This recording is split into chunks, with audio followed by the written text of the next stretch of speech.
সুপ্রিয় দর্শক, বাংলাদেশ টেলিভিশনের নিয়মিত আয়োজন নিপীড়নের স্মৃতি অনুষ্ঠানে আপনাদের সবাইকে স্বাগত জানাচ্ছি। আপনাদের সঙ্গে আছি আমি সাইদ খান।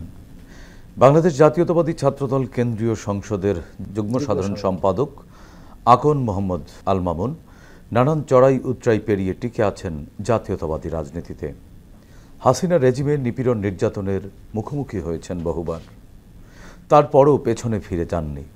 অনুষ্ঠানে আমাদের আজকের অতিথি তিনি, তার মুখেই শুনব কেমন ছিল তার উপরে চালানো সেই সব নিপীড়ন। এছাড়াও আমাদের সঙ্গে রয়েছেন বাংলাদেশ জাতীয়তাবাদী ছাত্রদল বরিশাল মহানগরের সাংগঠনিক সম্পাদক এনামুল হাসান তাসনিম। জাতীয়তাবাদী শক্তির ঘাঁটি দক্ষিণের এই জনপদে ফ্যাসিবাদ বিরোধী লড়াই সংগ্রামে তাসনিম এক সাহসের নাম।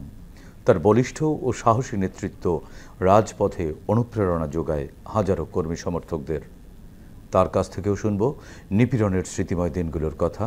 আকন আল মামুন এবং তাসনিম, আপনাদের দুজনকেই স্বাগত জানাচ্ছি আমাদের আজকের আয়োজনে। প্রিয় দর্শক, মূল আলোচনায় যাওয়ার আগে আমরা ছাত্রদল নেতা আল মামুন ও তাসনিমের উপর নির্মিত দুটি ছোট্ট প্রতিবেদন দেখে নেব। ছাত্রদল নেতা মোহাম্মদ এনামুল হাসান তাসনিমের জন্ম বরিশাল নগরীর ১৯ নম্বর ওয়ার্ডে ১৯৮৭ সালে। তার বাবা ছিলেন প্রাইমারি টিচার্স ট্রেনিং ইনস্টিটিউটের ভাইস সুপারিনটেন্ডেন্ট আর মা প্রাথমিক বিদ্যালয়ের শিক্ষিকা। পরিবারের ৪ বোনের মধ্যে একমাত্র ভাই তাসনিম, যে কারণে ছিলেন সবার মধ্যমণি। পারিবারিক আবহে পেয়েছেন জাতীয়তাবাদী রাজনীতির স্পর্শ। সেই স্পর্শ পরবর্তীতে ছুঁয়েছে স্বপ্ন। স্কুলে পড়া অবস্থায় পেয়েছেন ওয়ার্ড ছাত্রদলের ক্রীড়া সম্পাদকের পদ। পরে নানা পর্যায়ে দায়িত্ব পালন করেছেন দক্ষতা ও সফলতার সঙ্গে। তাসনিম বরিশাল পলিটেকনিক্যাল ইনস্টিটিউট থেকে পুরকৌশল বিভাগে ডিপ্লোমা করেন। পরবর্তীতে ডিগ্রি শেষ করেন দক্ষিণের প্রাচীন বিদ্যাপীঠ বরিশাল বিএম কলেজ থেকে। বর্তমানে আইন বিষয়ে পড়াশোনা করছেন তিনি। দীর্ঘ এই রাজনৈতিক ক্যারিয়ারে লড়াই সংগ্রামের এক অনবদ্য ইতিহাস রয়েছে এনামুল হাসান তাসনিমের। রয়েছে ফ্যাসিস্ট আওয়ামী রেজিমে নির্যাতন নিপীড়নেরও রেকর্ড। তবুও বারবার মৃত্যুর দুয়ার থেকে ফিরে এসে নেমেছেন রাজপথে। সেই কৈশোর থেকে ২৪-এর গণ অভ্যুত্থান, বিপ্লব বিদ্রোহে সবসময় সম্মুখ সারিতে ছিলেন জাতীয়তাবাদী শক্তির এই অতন্দ্র প্রহরে।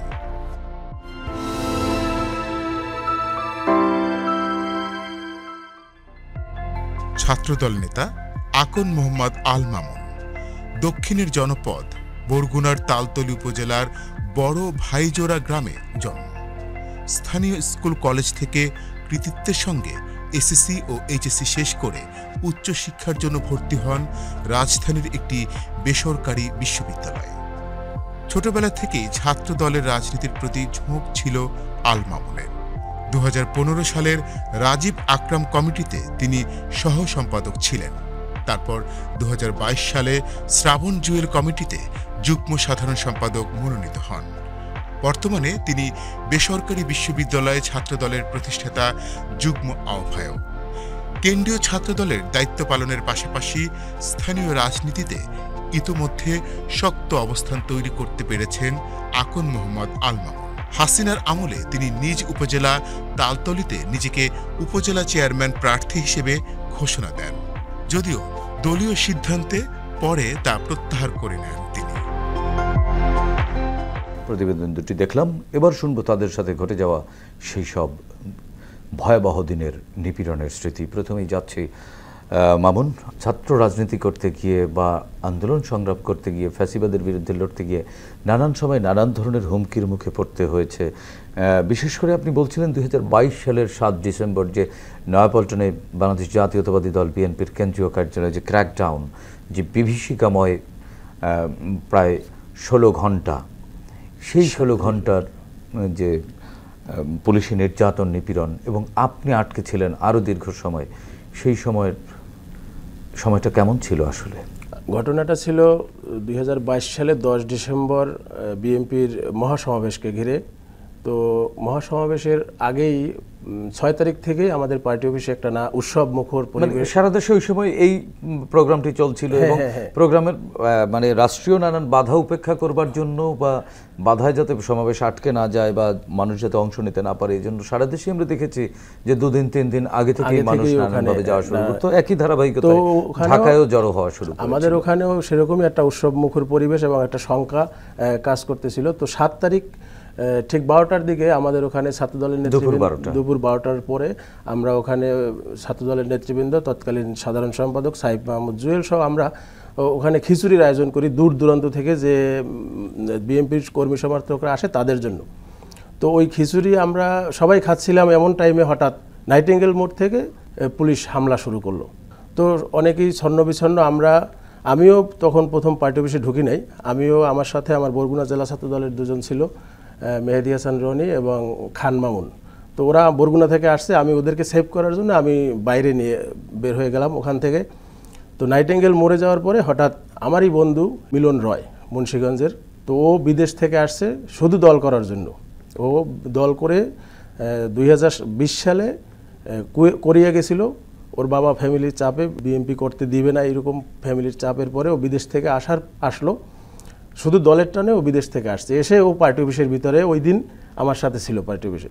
তো আমরা যখন নাইটিঙ্গেলের দিকে বের হয়ে গেলাম, মিলন রয় কিছু বুঝে ওঠার আগেই ও পার্টি অফিসের ভিতরে ঢুকে গেল।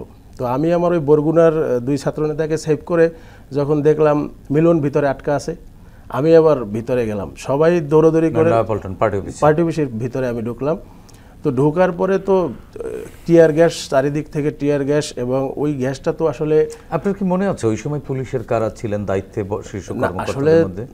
তখন রুহানি ছিল, তৎকালীন সাধারণ সম্পাদকের ভাই রুহানি ছিল, এবং আমাদের বরগুনার একজন ছিল, উনি গোলাম রব্বানির ছোট ভাই রুহানি, এবং বরগুনার একজন ছিল নাম জাহিদ, উনি সম্ভবত মতিঝিল জোনের এডিসি ছিল। তো ওনারা আমাদেরকে চিনত, ওই জাহিদ উনি আমাদেরকে চিনত, এবং ছাত্রদলের বর্তমান সাংগঠনিক সম্পাদক আমান ওকেও চিনত। তো উনি আমাদেরকে গালিগালাজ করলো এই নানানভাবে। তো ওটা না, আমরা যখন আমি ওই আমার বন্ধু মিলন রয়কে বাঁচানোর জন্য, বের করে নিয়ে আসার জন্য ভিতরে ঢুকলাম, তো যখন টিয়ার গ্যাস এবং প্রচুর টিয়ারের ধোঁয়া, যেটা আমরা তো শ্বাস নেওয়া সম্ভব না, মানে নয়াপল্টন পার্টি অফিসটা ফুল, ফুল পার্টি অফিসের ভিতরে টিয়ার সেল, অনেকগুলা শত শত টিয়ার সেল, এবং তখন পার্টি অফিসটা ভরা, 1 থেকে 1000-এর উপরে। তখন আমাদের সিনিয়র নেতারা, ইভেন রিজভি ভাই, আমার মনে আছে রিজভি ভাই শার্ট খুলে ফেলছে, এবং শিমুল ভাই, ম্যাডাম দেশনেত্রী বেগম খালেদা জিয়ার, শামসুর রহমান শিমুল বিশ্বাস, দিনের তাকে দেখতেছি এরকম হা করে শ্বাস নিতেছে, হাঁপাচ্ছে। তো আমি আমার বন্ধু মিলনকে বের করার জন্য যখন উপরে উঠলাম, আমি আর নিচে নামতে পারতেছি না, কারণ সব, 3য় তলায় মহাসচিব স্যারের রুমে ওরা সবাই আটকা আছে। তো আমার মাথায় কাজ করছে যে ও যেহেতু বিদেশ থেকে আসছে, ওর ফ্যামিলির একটা চাপ আছে, এবং আমার সাথে আসছে, এই দায়টা আমি কিভাবে নিব যদি আজকে মিলনের কোনো ক্ষতি হয়। তো আমার বন্ধু, তো আমি সর্বোচ্চ দিয়ে চেষ্টা করলাম তাকে বের করার, কিন্তু আমারও তো শ্বাস নিতে কষ্ট হচ্ছে, আমিও পারতেছি না, বেঁচে থাকার একটা মানুষেরই। এবং আমি ওখানে দেখতেছি, আমি তো একটু ইয়ং, আমার এনার্জি ছিল, আমি নিচতলা, উপরতলা, দোতলা, 3য় তলা আমি উঠতে পারতেছি, কিন্তু যারা বয়স্ক, যেমন শিমুল বিশ্বাস, রিজভি ভাই, এরকম আরও সিনিয়ররা, তারা তো মানে একদম মরে যায় অবস্থা, তাদেরকে একদম আল্লাহ বাঁচিয়ে দিয়েছে। তো ওইখানে আমি একদম উপরে চলে গেলাম, যেহেতু শ্বাস নিতে পারতেছি না, আমি আবার দৌড়ে নিচে নামলাম মিলনের জন্যই। আমি একদম পার্টি অফিসের উপরে গেছি, তখন উপরতলায়, হ্যাঁ ছাদের উঠি নাই তখনও, ছাদে তখন ওঠা একটু কঠিন, 6 তলায় ওই স্টাফরা যেখানে থাকে।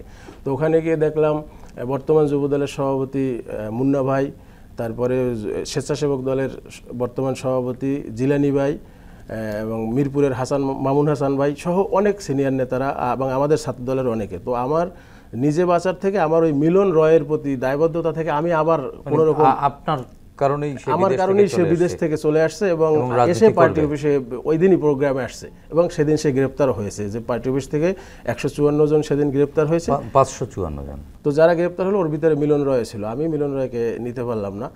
তো ওইখানে আমি যখন নিচে নামলাম, আবার নিচে নেমে দেখতেছি মকবুল ভাই, পল্লবী থানা স্বেচ্ছাসেবক দল নেতা, উনি ওই দিন মারা গেছে ওইখানেই পার্টি অফিসের নিচেই।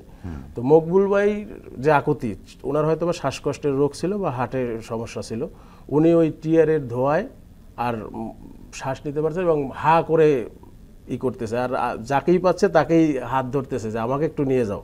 কিন্তু ওই সময়ের পরিস্থিতিটা এমন যে আসলে আমাদের সহযোদ্ধা মকবুল ভাইকে আমরা কেউ নিয়ে যেতে পারিনি, এবং বাইরে তো বের হওয়া যাচ্ছে না, কারণ বাইরে বের হলে পুলিশ ধরতেছে। আপনার যা করার ওই ভিতরেই আপনার ওঠানামা করতে হইতেছে, এবং টিয়ার গ্যাসটা আপনার মানায় নিতে হচ্ছে আর কি। এবং প্রত্যেকটা রুম আটকা, আপনি রুম ধাক্কা দিলেও কেউ খুলতেছে না। আবার কিছু রুম খোলা যেখানে সিনিয়র লিডাররা ধরেন শ্বাসকষ্টে হা হা করতেছে, এবং পুরো ধোঁয়াটা আসলে বাস্তবতা যদি এখানে কেউ না দেখে সেটা অনুমান করা যাবে না যে। এবং লাস্টে যখন আমি নিচ থেকে আবার উপরে উঠতেছি তখন দেখলাম তো পুলিশ ঘিরে রেখেছে। হ্যাঁ, পুলিশ সব ঘিরে, এবং ধোঁয়ায় কিছুই দেখা যায় না। মকবুল ভাই আমার হাতটা ধরলো, কিন্তু দুঃখের বিষয় আমি মানে নিজে বাঁচার জন্য আমি আমার সহযোদ্ধা মকবুলের হাতটা নিচ থেকে সরাই দিতে হয়েছে। এটা আমাকে সবসময়, যখন মকবুল ভাইয়ের মেয়েটার ছবি আছে আমার কাছে, 3 দিন পরে মকবুল ভাইয়ের পরিবার যখন পার্টি অফিসে আসলো, মেয়েটাকে দেখার পরে আমি আর নিজেকে ধরে রাখতে পারি নাই। ওনার বাচ্চা, ও তো ছোট, হয়তো ওই মেয়েটার বয়স 4 বছর কি 5 বছর হবে তখন। তো আমি যখন ওই মেয়েটাকে কোলে নিলাম, আমার মনে পড়লো মকবুল ভাইয়ের আকুতি।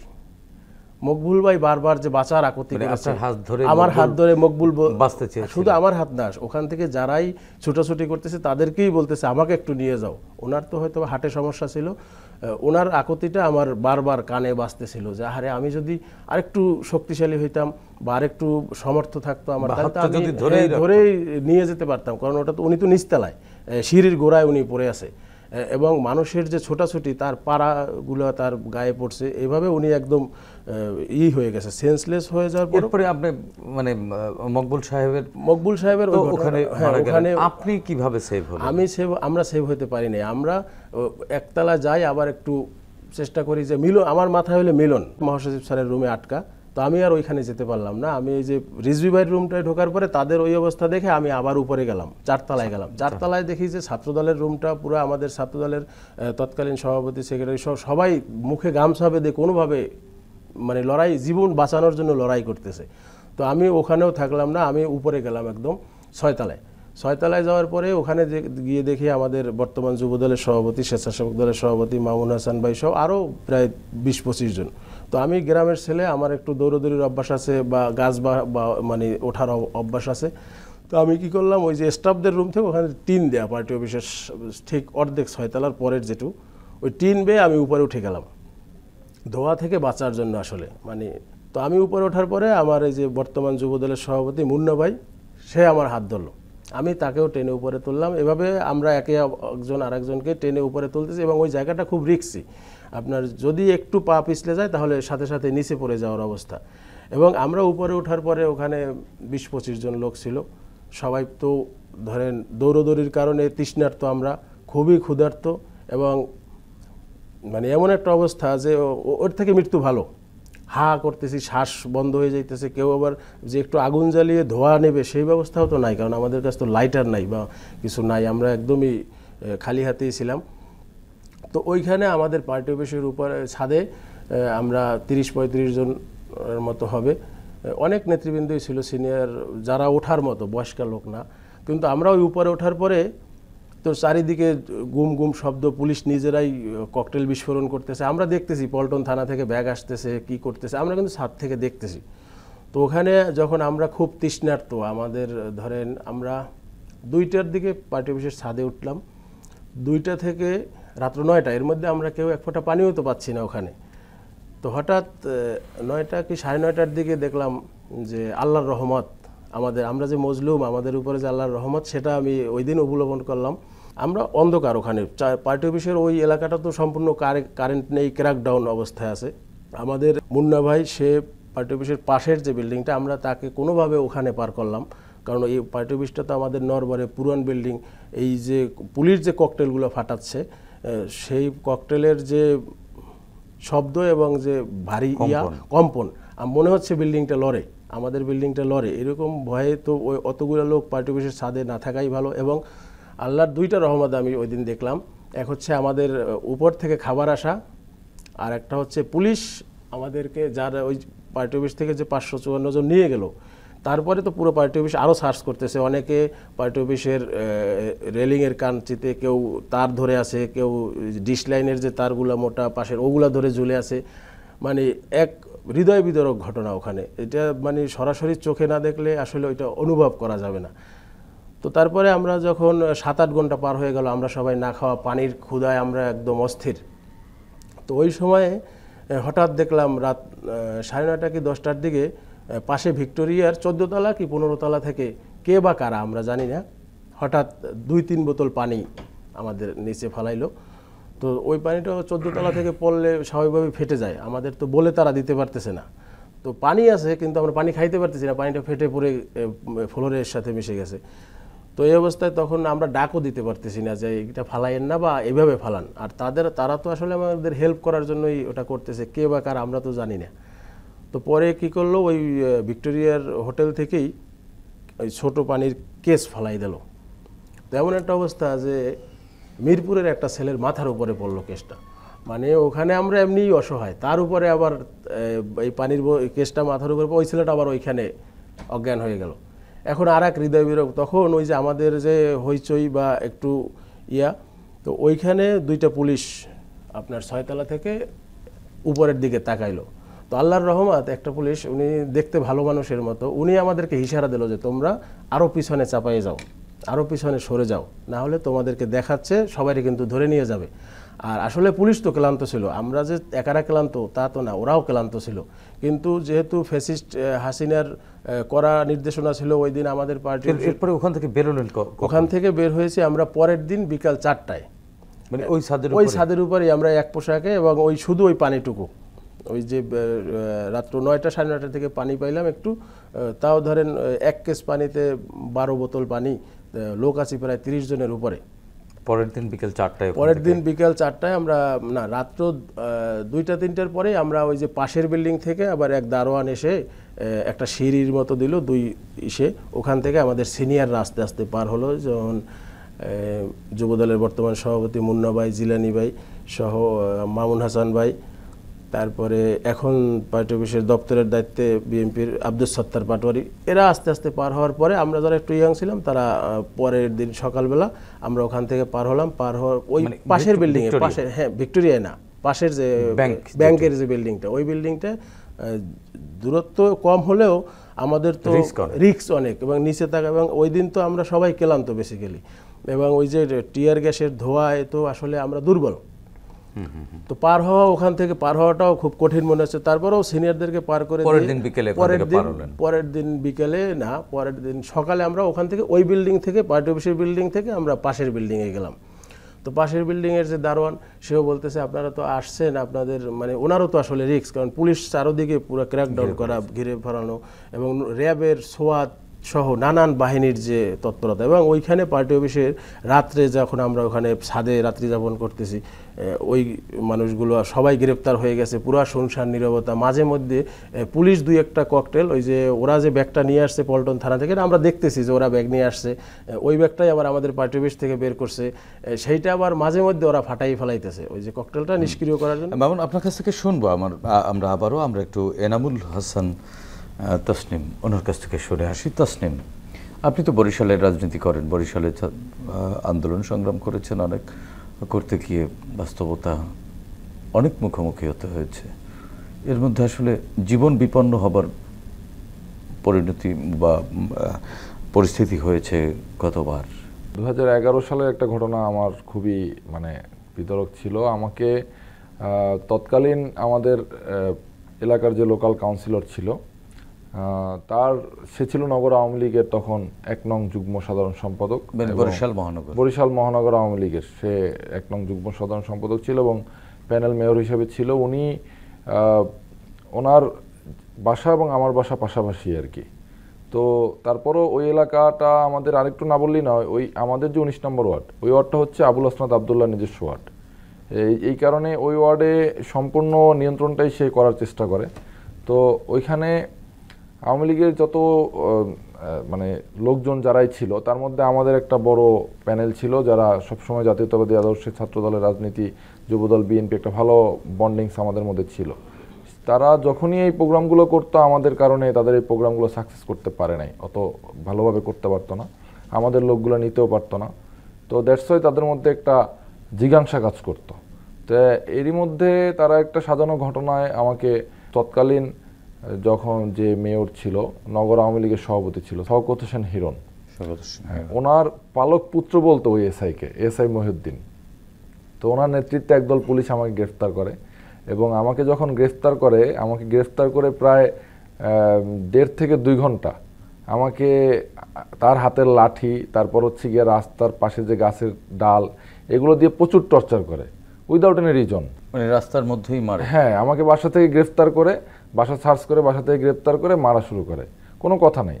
মারতে মারতে ধরেন একদম যত পিক আপটা প্রায় 1/2 কিলো ডিস্টেন্সে পিক আপ রাখা ছিল ওই পর্যন্ত নিচে, এবং পুরো রাস্তায় যত গাছ পাইছে যা পাইছে, এই লোকাল যারা ছিল প্রতিবেশী তারা সবাই মানে হৃদয় বিদারক ঘটনা আর কি, সবাই কান্নাকাটি করছে, অনেক রিকোয়েস্ট করছে, বাট তারা থামে নাই। কি কারণে মারতে সেটা আমি নিজেও জানতাম না। ওই মায়ের কারণে আমার এখনো এই যে মেরুদণ্ডে এখনো সমস্যা হচ্ছে, আমার ডিস্কে একটা সমস্যা হয়েছে মেরুদণ্ডে।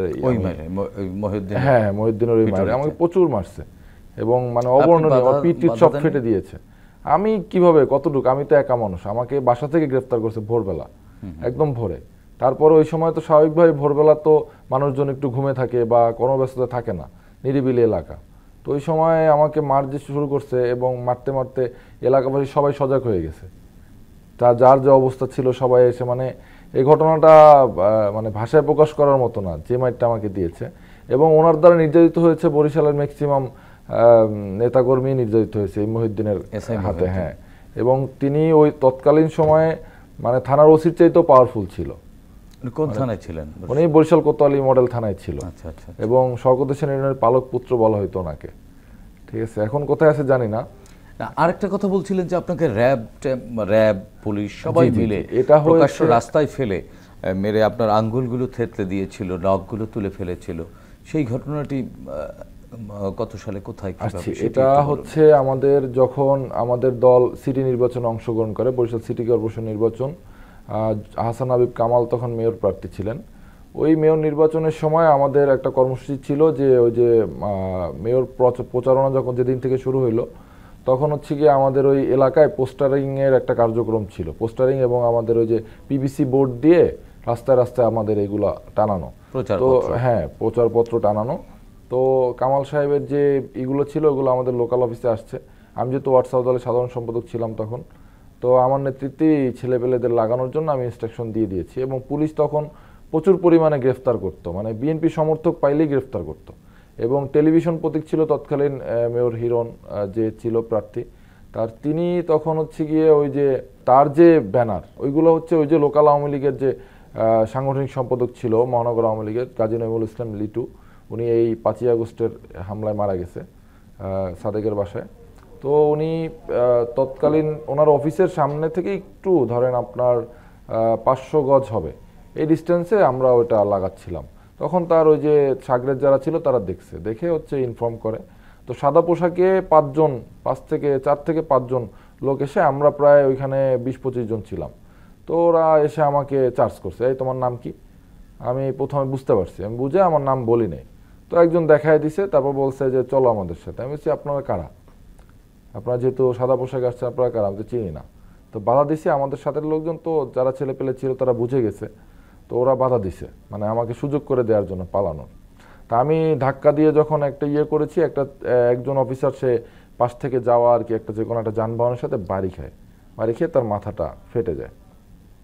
এই কারণে তারা খুব ক্ষিপ্ত হয়ে যায়। তখন আমাকে আর একটা লোক হচ্ছে গিয়ে আমার মানে হাত কামড়ে ধরে, আঙুল কামড়ে ধরে সে এক প্রকার মানে আমি ছুটেই গিয়েছিলাম, কিন্তু ওই যে আঙুল কামড় ধরে ধরছে ওটা আর ছুটাইতে পারিনি, বুঝছেন। তখন ওইখানে পুলিশের লোক আঙুল কামড়ে ধরে, হ্যাঁ আঙুল কামড় ধরে, মানে ওরা তো 4 জন, আমরা 20-25 জন, আমরা সবাই আমার যারা ফলোয়ার্স ছিল, ফ্রেন্ড সার্কেল ছিল, তারা ওইখানে আমাদের মানে প্যানেলটা ভারী ছিল এবং লোকাল সাপোর্টটা বেশি ছিল। তো ওরা সবাই তো আওয়ামী লীগের নিপীড়নের কারণে আসলে প্রতিবাদী হওয়ার সুযোগ খুঁজছে যে কোনো সময়। এটা আমরা এই 5ই আগস্টের অভ্যুত্থানও দেখতে পেয়েছি যে আসলে জনবিস্ফোরণ। আঙুল কামড়ে ধরলো, তারপর আঙুল কামড়ে ধরার পরে তো আমি আর ছুটতে পারিনি। এই সময় তারা ওই যে আমাকে কেউ কোমর ধরে ওই সময় ফালায় আমাকে পালানো শুরু করছে।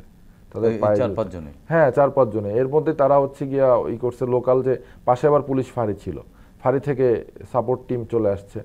তো ফাঁড়ির যারা টিম ছিল তাদের সাথে আমাদের মানে বন্ডিং ছিল, যেহেতু লোকাল এরিয়ায় তারা থাকে, তো তারা ওরকম আঘাত করে না। বাট তাদের মাধ্যমে যে পুলিশের যে টিমটা আসছে, 2টা গাড়িতে আরও আসছে এবং র্যাবের 2টা গাড়ি আসছে, তারা এসে প্রচুর টর্চার করছে রাস্তায় ফেলে একদম। মানে ওইটা ছিল আমাদের নতুন বাজার মেইন রাস্তা, ওইখানে শাহাবুদ্দিন বেকারি নামে একটা বেকারি আছে। তারিখটা আসলে আমার অ্যাকচুয়ালি মনে নাই, অনেক আগের ঘটনা, তো প্রায় 10-12 বছর আগের ঘটনা।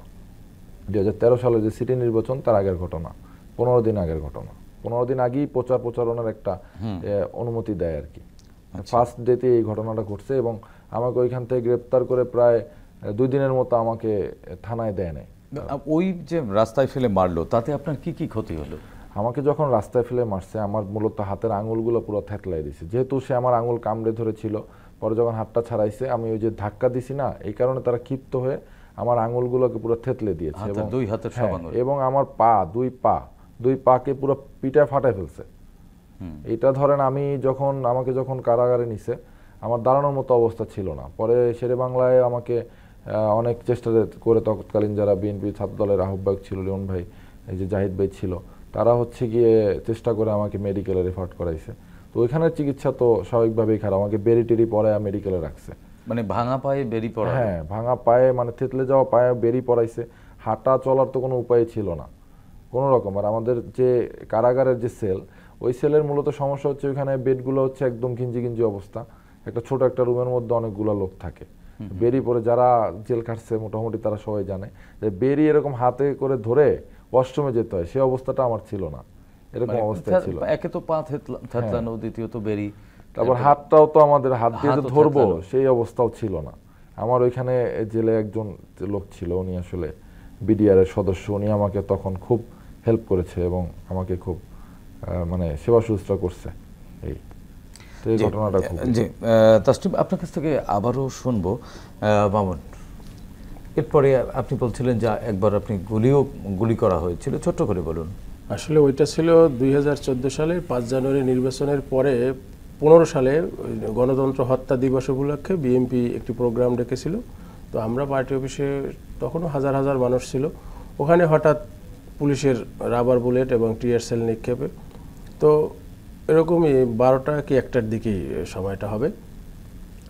তো আমরা তখন ছাত্রদল করি, তখন আমি বেসরকারি বিশ্ববিদ্যালয় ছাত্রদলের যুগ্ম আহ্বায়ক হিসেবে দায়িত্ব পালন করতেছি। তো আমি আমার ইউনিটের নেতাকর্মীদেরকে নিয়ে আমরা মিছিল দিচ্ছি, গণতন্ত্র হত্যা দিবসের নানা স্লোগান আমরা তখন দিচ্ছি। তো হঠাৎ আমাদের পার্টি অফিসের অপর দিকের যে বিল্ডিংগুলো, ওই বিল্ডিংয়ের কোনো বিল্ডিং থেকেই অজস্র রাবার বুলেট, কারো মনে করেন সুযোগ নেই, এবং ওই শুধু আমি একা না, ওই দিন অনেক মানুষ এই রাবার বুলেটে আহত হয়েছে। তো আমাদের বিষয়টা ছিল, আমি আবারও ওই দিনই ওই যে পার্টি অফিসের নিচে আমাদের মহানগর ছাত্রদলের 2টা অফিস ছিল, দক্ষিণ এবং উত্তরের। তো আমরা উত্তরের অফিসে ঢুকে গেলাম। তো ঢুকে যাওয়ার পরে আমরা ওখানে প্রায় ওইটুকু রুমে তো ধরেন 100 লোক ধরে, কিন্তু আমরা ওখানে 200-300-র উপরে লোক। তো আমরা ওই অবস্থায়, তো আমি শুধু একা গুলিবিদ্ধ না, আমার অনেক সহযোদ্ধারা তখন গুলিবিদ্ধ। তো ওই অবস্থায় আমরা কোনোভাবে ওখানে ভিতরে, মানে আমার মনে একটা প্রশ্ন জাগে মামুন, সেটি হচ্ছে যে ওই সময় আপনাদের আন্দোলনের নামা মানে গুলি খাওয়া, বিষয়টি কি এরকম যে? হ্যাঁ, অবশ্যই আমরা, এটা রুটিন হয়ে গিয়েছিল। আমি আমার বাবার একমাত্র ছেলে, তো আমার বাবা শিক্ষক।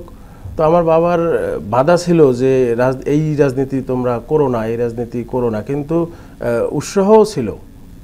বাধা দিত, একজন পিতা সন্তানকে যেভাবে আগলে রাখতে চায় সেভাবে সে বাধা দিত, কিন্তু আবার তার উৎসাহ, মানে ভালোবাসার জায়গা থেকে বাধা দিত, আবার ন্যায়পরায়ণতার জায়গা থেকে উৎসাহ দিত।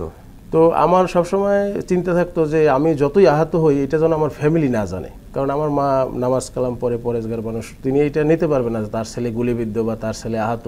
এবং আমাদের গ্রামে, আমার বাড়ি একদম বাংলার দক্ষিণে, আমাদের পরেই এই বঙ্গোপসাগর, আর কিছু নেই আমাদের উপজেলার। তো ওই অঞ্চল থেকে এসে ঢাকায় রাজনীতি করতেছি, এটা স্বাভাবিকভাবে আমাদের এলাকার যারা, ওই এলাকাটা অবশ্য আওয়ামী লীগ অধ্যুষিত, তো আমার ফ্যামিলিকে নানানভাবে কথা শোনাইতো, টর্চার করতো বা নানান কথা। আপনি বলছিলেন যে আপনার বাবা প্রিন্সিপাল হয়েছিল? হ্যাঁ, আমার আব্বা কলেজের প্রিন্সিপাল হয়েছিল 2019 সালে। তো 21 দিন পরে আবার তাকে দায়িত্ব থেকে, আমি কেন্দ্রীয় ছাত্রদলের নেতা এবং আমার ওই এলাকার তৎকালীন এমপি ধীরেন্দ্র দেবনাথ শম্ভু, উনি আমাদেরকে পার্সোনালি চিনত এবং উনি আমাদেরকে পছন্দ করতো না। তারপরে আপনার বাবার উপরে ওই এই নির্যাতনটা চালিয়েছে। বাবুন, আপনার কাছ থেকে শুনবো যদি সময় থাকে আবারও, আমরা তাসনিমের কাছ থেকে একটু শুনে আসি। তাসনিম, এই যে নির্যাতন নিপীড়ন, আপনি তো ছাত্র মানুষ, ছাত্র রাজনীতি করেছেন, অন্যায়ের প্রতিবাদ করেছেন, বা রাজনীতি করলে আপনি নিয়মিত কর্মসূচিতে অংশ নেবেন, দলীয় কর্মসূচিতে অংশ নেবেন, এটি স্বাভাবিক। কিন্তু এই যে মানে হত্যার উদ্দেশ্যে, একেবারে একটা মানুষকে মেরে ফেলবার উদ্দেশ্যে বা পঙ্গু করে ফেলবার উদ্দেশ্যে আইনশৃঙ্খলা বাহিনী বা অপরাপর প্রতিপক্ষরা হামলা চালাতো, এটিকে আপনি সমর্থন করেন? আপনি স্টুডিওতে ঢুকবার আগে বলেছিলেন যে আপনার মা নামাজরত অবস্থায় এসে পুরুষ পুলিশ সদস্যরা আপনার মাকে নির্যাতন করেছে। জি হ্যাঁ, এই ঘটনাটা হচ্ছে 2018 সালের যে নির্বাচনে বিএনপি অংশগ্রহণ করেছিল, এই নির্বাচনে জাস্ট একদিন আগের ঘটনা। সন্ধ্যাবেলা মাগরিবের নামাজ পড়তেছিল মা। তো আমার ফ্যামিলিটা মূলত কনজারভেটিভ, তারা কেউই মানে তারা ধর্মকর্মে খুবই বিশ্বাসী, এবং আমি নিজেও, এবং আমার মা পর্দানশীল। তো বাসায় আব্বা ছিল না, আব্বা নামাজে গিয়েছে। তো ইন দ্য মিন টাইম ওইখানে তৎকালীন যারা ছিল আইন শৃঙ্খলা বাহিনীর, কোতোয়ালি থানা পুলিশ এবং সিভিল রেসে যারা ছিল, ডিবি এবং র্যাব সদস্যরা ওইখানে গিয়ে আমার মা স্বাভাবিকভাবে নামাজে ছিল, দরজা খুলতে পারেনি, যেহেতু পুরুষ কণ্ঠ, সে হয়তো বা এই কারণেও খুলে না বা নামাজরত অবস্থায় ছিল। আম্মা যেটা আমাকে বলছে সেটাই বলি, আম্মা তখন তারা ভেঙে ফেলছে, দরজাটা ভেঙে তারা ঢুকছে, মানে কোনো সময়ই দেয় নাই। দরজা ভেঙে তারা ভিতরে ঢুকে, আম্মা নামাজরত অবস্থায় ছিল, তারা আম্মার নামাজ ভেঙে ফেলে, ঠিক আছে, অস্ত্র দিয়ে, এবং খুবই খারাপে আম্মাকে প্রেশার ক্রিয়েট করে আমাকে কল দেওয়া হয়েছে। মানে নামাজ পড়তে দিল না। আম্মা তো দেখা করেন এক পর্যায়ে, তো তারা খুবই অকথ্য ভাষায় গালাগালি করলো। তার কি নারী সদস্য ছিল? পুলিশ কোনো নারী সদস্য ছিল না। এটাই সবচেয়ে আশ্চর্য ঘটনা যে একটা বাসায় ঢুকবে, সেখানে নারী সদস্য থাকবে না, এবং একজন বয়স্ক মহিলা, এবং আমার মা প্রায় 60 বয়স তার। তো তাকে এরকম ভাবে মানে তারা একদম ভীতসন্ত্রস্ত করে তাকে বলছে যে আপনার ছেলেকে বলেন, সে যদি আমার বাসার পাশেই হচ্ছে গিয়ে মথুরানাথ পাবলিক স্কুল সেন্টার, তো বলতেছে যে আপনার ছেলে যদি এই সেন্টার আশেপাশেও দেখি কালকে, তাই গুলি করে মেরে ফেলবো, ঠিক আছে, আপনার ছেলেকে কল দেন। মানে এই যে রাজনীতির যে ওই যে পরিবেশ, এই যে বিভীষিকা যা বললেন, এটি কি সমর্থন করেন? এটি তো পরিবর্তন হওয়া উচিত। কেমন রাজনীতি হওয়া উচিত? পরবর্তী প্রেক্ষাপটে অবশ্যই যারা রাজনীতির ধারক বাহক হবেন বা যারাই ক্ষমতায় আসেন বা বর্তমানে যারাই আছেন, তাদের অবশ্যই একটা শিক্ষা নেওয়া উচিত যে বাংলাদেশে যে রেজিমের রাজনীতি ছিল, যেখানে এক কথায় তারা মানে ধরাকে সরাজ্ঞান করেই নাই, টোটালি আইন শৃঙ্খলা পরিস্থিতি তাদের হাতের একটা খেলার মতো ছিল, সেখান থেকে অবশ্যই একটা শিক্ষা গ্রহণ করা উচিত যে যারা এই পরিস্থিতি তৈরি করেছে, তারা কিভাবে, তাদের পরিণতি কি হয়েছে, তারা আজকে কি অবস্থায় আছে। তো সেখান থেকে এই যে পুলিশ প্রশাসন বা আমলাতন্ত্র, এরা যে রাজনৈতিক দলের উপরে ইনফ্লুয়েন্স করে বা রাজনৈতিক দলের হয়ে লাঠিয়ালের মতো আচরণ করে, এটিকে কি আপনি সমর্থন করেন ভবিষ্যতের জন্য? অবশ্যই না, কারণ হচ্ছে বাংলাদেশের আইন শৃঙ্খলা বাহিনী বাংলাদেশকে একটা সুন্দর এবং প্রজাতন্ত্রের কর্মচারী, এবং জনগণের ট্যাক্সের টাকায় তাদের বেতন পরিশোধ করা হয়, এবং জনগণের নিরাপত্তা দেওয়ার জন্য এই বাহিনীকে ক্রিয়েট করা হয়েছে বা এদেরকে বেতন দেওয়া হয়। তো তারা যখন একটা দলের বা একটা রাষ্ট্রযন্ত্রের হাতিয়ার হয়ে ওঠে, স্বাভাবিকভাবেই সেটা জনগণের জন্য প্রহসনের একটা আমাদের যে ভারপ্রাপ্ত চেয়ারম্যান জনাব তারেক রহমান, সাংগঠনিক অভিভাবক জাতীয়তাবাদী ছাত্র দল, উনি বারংবারই এই জিনিসটা ওনার 31 দফায় উল্লেখ করেছেন যে পুলিশ এবং এই যে বিচার ব্যবস্থা, এটাকে একটা পৃথকীকরণের মাধ্যমে একটা স্বতন্ত্র এবং এটাকে একটা দলীয় লাঠিয়াল, অবশ্যই এটা দলীয় লাঠিয়াল যেন না হইতে পারে। এবং এই যে হাসিনা রিজিম বা এই যে ফ্যাসিবাদী রিজিম থেকেও আমাদের রাজনৈতিক দলগুলোকে যেমন শিক্ষা নিতে হবে, আমলাতন্ত্র বা প্রশাসনকেও তো শিক্ষাটা নিয়ে সামনে এগোতে হবে, অবশ্যই নিতে হবে। এবং তাদের যে ট্রেডিশন ছিল, সেই ট্রেডিশন থেকে তাদের প্রিভিয়াস অফিসাররা যেভাবে আজকে পালিয়ে বেড়াচ্ছে, আজকে যারা জেল খাটতেছে, তো এই জিনিসগুলো থেকেও তাদের শিক্ষা গ্রহণ করা উচিত আমি মনে করি। জি মামুন, শেষ করব। রাজনীতি করবে রাজনীতিকরা, যে কথাটি তাসনিম বলল, তো আপনি কি সেই কথাটিকে সমর্থন করেন যে রাজনীতির নিয়ন্ত্রণ রাজনীতিকদের হাতে থাকুক, কোনো আমলা যেন রাজনৈতিক পরিচয়ে কোনো প্রভাব বিস্তার করতে না পারে, সেই পরিবেশটি নিশ্চিত করার দায়িত্ব কার? অবশ্যই আমাদের নেতা জনাব তারেক রহমান একটি বেটার বাংলাদেশের স্বপ্ন দেখেন। তিনি সাম্য মানবিক বাংলাদেশ গঠনের যে প্রতিশ্রুতি দিয়েছেন, যদি এদেশের জনগণ আমাদেরকে সুযোগ দেয়, আমরা অবশ্যই বিগত 17 বছর যে ফ্যাসিস্ট রেজিম ছিল তার বিপরীতে গিয়ে দেশ এবং জনগণের জন্য আমাদের নেতা তারেক রহমানের নেতৃত্বে আমরা একটি বেটার বাংলাদেশ গঠন করব। আমরা একটি মানবিক শিক্ষাও তো নিতে হবে অবশ্যই। যেই আমাদের যে 31 দফা, কোনো শিক্ষা নিয়েছেন অবশ্যই নিপীড়ন নির্যাতনের মধ্যে পড়ে? অবশ্যই আমরা শিক্ষা নিয়েছি এবং শিক্ষা থেকেই আমরা আপনার সুন্দর বাংলাদেশ প্রত্যাশা করছি এবং ইনশাআল্লাহ যদি আমাদের জনগণ সুযোগ দেয় আমাদের নেতার নেতৃত্বে আমরা একটি মানবিক বাংলাদেশ গঠন করব। জি, আমরা প্রত্যাশা করি একটি মানবিক বাংলাদেশের, যেখানে আপনাদের মতো মানুষরা যে নিপীড়ন নির্যাতনের মুখে পড়েছেন সেগুলো সবগুলোর বিচার হোক এবং এখান থেকে শিক্ষা নিয়েই আমরা নতুন এক বাংলাদেশের পথে এগিয়ে যাই। প্রিয় দর্শক, শেখ হাসিনা সময়ের স্রোতে হারিয়ে যাওয়া এক ঘৃণিত স্বৈরাচারের নাম, যিনি নিজের ক্ষমতাকে দীর্ঘস্থায়ী করতে বিরোধী রাজনৈতিক কর্মীদের উপরে চালিয়েছিলেন নিপীড়ন। তার এই নিপীড়ন পৃথিবীর বহু স্বৈরাচারের রক্ত নদীকে করেছে ম্লান, গড়েছে নির্মমতার নতুন রেকর্ড।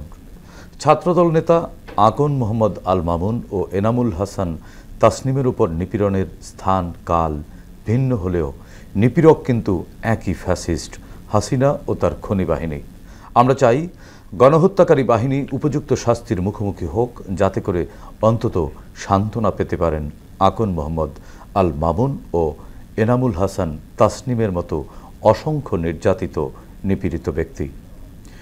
দর্শক, এই অনুষ্ঠানে চাইলে আপনিও যোগ দিতে পারেন। আমাদের ইমেইল nipiranersriti.btv@gmail.com পাঠাতে পারেন আপনার সঙ্গে ঘটে যাওয়া যে কোনো নিপীড়নের ঘটনা। আগামীতে বাংলাদেশ টেলিভিশনের মাধ্যমে আমরা সেগুলো তুলে ধরব। সে পর্যন্ত সবাই ভালো থাকুন, সুস্থ থাকুন, বাংলাদেশ টেলিভিশনের সঙ্গেই থাকুন। খোদা হাফেজ।